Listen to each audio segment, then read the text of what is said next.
Alarm. मध्यरात्रीची वेळ. सुमारे 2:30 वाजले होते. खोलीतील चिडीचुप्प शांतता अचानक मोबाईलचा कर्कश रिंगटोनने भंगलेली आणि गाढ झोपेतून खडबडून उठून मुलीने अलार्म बंद करायला मोबाईल हातात घेतला.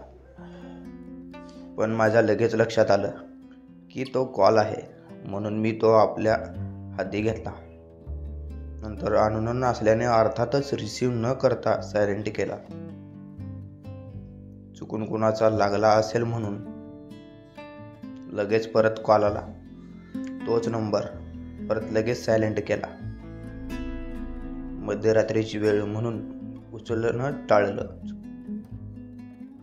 बंद झाल्यावर लगेच ट्रू कॉलरवर नंबर चेक केला तर दिल्लीवरून आविस डेस्क असं काही होतं. कळलं नाही.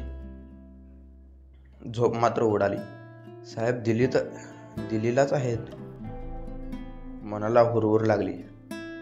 फोन करावं का नको, ह्यावेळी झोप नको मोड करायला. तेवढ्यात त्या नंबरवरून SMS आला. 505 रिपोर्ट 7:30. एक अनोळखी नाव आणि प्रभावदेवी मुंबईचा कुठलाही ॲड्रेस. अशी एक दिल्लीची आर्किटेक्चर फर्म आहे, पण त्याचा काही संबंध नाही. काही क्लिक होईना. नको नको ते विचारायला लागले उगाचच. मध्यरात्री कुणाला बरं बोलवायचं. तरी मैत्रिणीला व्हॉट्सअप करून बघितलं. कदाचित जागे असेल आणि वाचेल मेसेज. पण नाही. अर्ध्या झोपेत एवढं डोकं चाललं की मनाला समजायलं केला असेल कुणी चुकून. सगळं ओके आहे. आता झोप.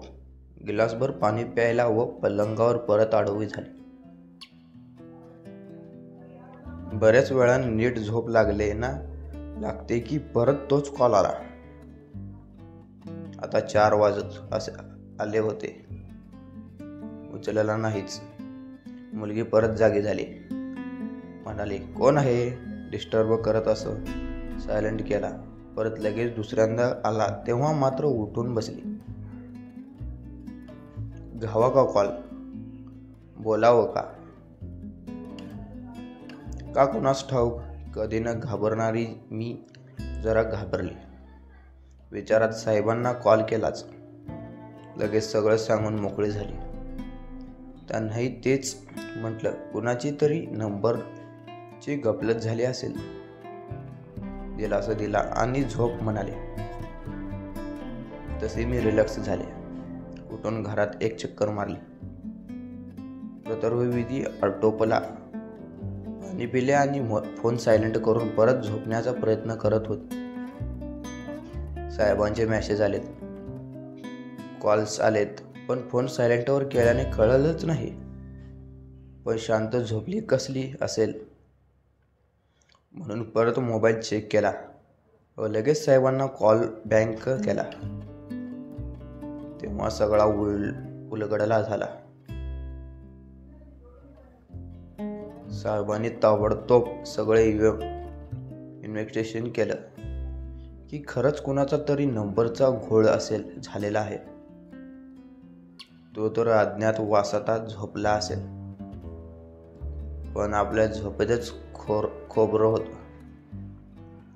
ह्या नावाची व्यक्ती 10:30 च्या मुंबई दुबई फ्लाईटचं बुकिंग असावं, म्हणून एअरलाइन्स वाले ह्याच कॉल्स करत असेल जो तुला येतोय.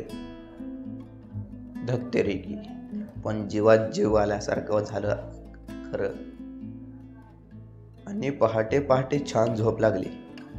आणि आता वाजता तो अलार्म जो मुलीने झोपेत मध्यरात्री ऐकला होता. साखर झोपेतून डोळे उघडल्याच तयार नव्हते ना.